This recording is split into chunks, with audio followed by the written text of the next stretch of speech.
Oduu kee lammaffaatiin humnoonni mootummaa ajjeechaa suukkanneessaa fi gara jabeenyaa daa'ima xiqqoo waggaa 10 hin caalle simbo biraanuu irratti raawwachuu jiraattonni himan. Erga gudeeddii irratti raawwatanii dadhabdee booda haada morma isheetti hidhuun mukatti fannisanii biraa deeman jedhu jiraattonni. Guutuu gabaasa kana akka taanutti isinitti himna. Itoophiyaan dirree mirgi lubbuun jiraachuu itti namarraa mulqamu namni bahee galuu hin dandeenye daa'imni akka feete taphachuu hin dandeenye fi umurii hin qabne akkasumas abdii hin qabne dirree waraanni keessatti dagaagee fi faarfamudha. Waraanni qaamaan ajjeesuun cinatti godaanni sammuu ilma namaa keessatti uumuu yaalamanii fayyuun ni ulfaata. Gidiraa waraanni dhalu bu'aan isaa baraa hanga baraatti jiraata.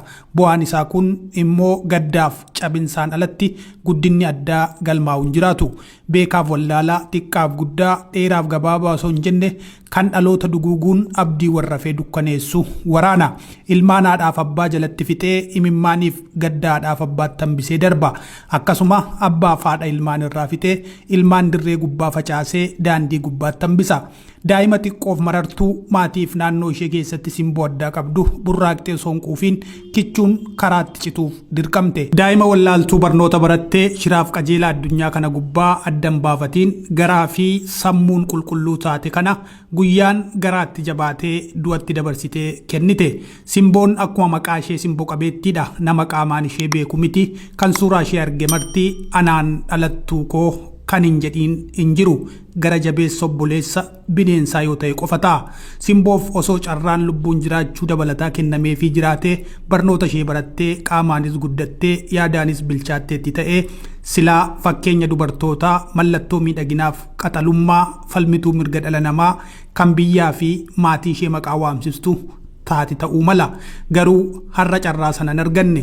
Ammatti seenaan ishee himamu simboon daa'ima xiqqoo bifni ishee bareedduu kan qaamaan arge miti kan suura ishee arge akka dhala isaatti mararsiifatu daa'ima ganna 10 hin caalle humnoota mootummaan gudeedamtee dabalatammoo fannifamuun ajjeefamte jechuun himuu qofa taate.